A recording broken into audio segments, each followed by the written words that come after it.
இந்த வீடியோல என்ன பார்க்க போறோம் கேட்டா, கரண்ட் அஃபேர்ஸ் ரிலேட்டடா இருக்கக்கூடிய நம்மளுடைய கன்டென்ட் தான் பார்க்க போறோம். இன்னைக்கு என்ன கன்டென்ட் அப்படின்னு கேட்டீங்கன்னா, பதவிக்காலம் முடியறதுக்கு முன்னாடியே மருத்துவ காரணங்களுக்காக பதவியை ராஜினாமா செய்த முதல் துணை குடியரசுத் தலைவர் யாருன்னு கேட்டா, ஜெகதீப் தன்கர் அப்படின்றவர் தான் ராஜினாமா பண்ணியிருக்காரு. ஸோ அப்ப துணை குடியரசுத் தலைவரை பத்தி நம்ம கன்டென்ட் பார்க்கலாம். துணை குடியரசுத் தலைவரை பத்தி சொல்லக்கூடிய விதி என்னன்னு கேட்டீங்கன்னா, விதி 63 அப்படின்றத சொல்றாங்க. விதி 64 என்ன கேட்டீங்கன்னா, ராஜ்யசபாவின் தலைவர், அதாவது மாநிலங்களவையின் தலைவர் அப்படின்னு சொல்லி குடியரசுத் தலைவர் சொல்லியிருப்பாங்க.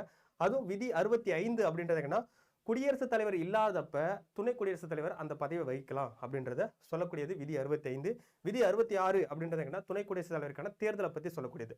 அப்ப துணை குடியரசுக்கான தேர்தலை நடத்தக்கூடியது யாருன்னு கேட்டா, இந்திய தேர்தல் ஆணையம். அதனுடைய வாக்காளர்கள் யாரு அப்படின்னு கேட்டா, மக்களவை மாநிலங்களவையில் இருக்கக்கூடிய எம்பிக்கள் அப்படின்றவங்க தான் அவங்க வாக்காளர் இருப்பாங்க.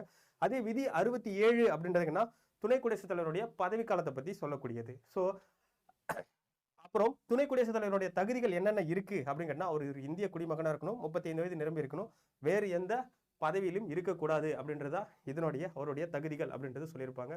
ஸோ இந்த மாதிரி நிறைய தகவல்களை தெரிஞ்சுக்க தொடர்ந்து நம்ம அடா 24 சேனலை சப்ஸ்கிரைப் பண்ணி வச்சுங்க. அது மட்டும் இல்லாமல் நம்மளுடைய அடா 247 குரூப் 2 2A பேச்சஸ் அப்படின்றது போயிட்டு இருக்கு. ஸோ மறக்காம நம்மளுடைய கோடான YT04 பயன்படுத்தி வாங்கிக்கங்க. அனைவருக்கும் நன்றி.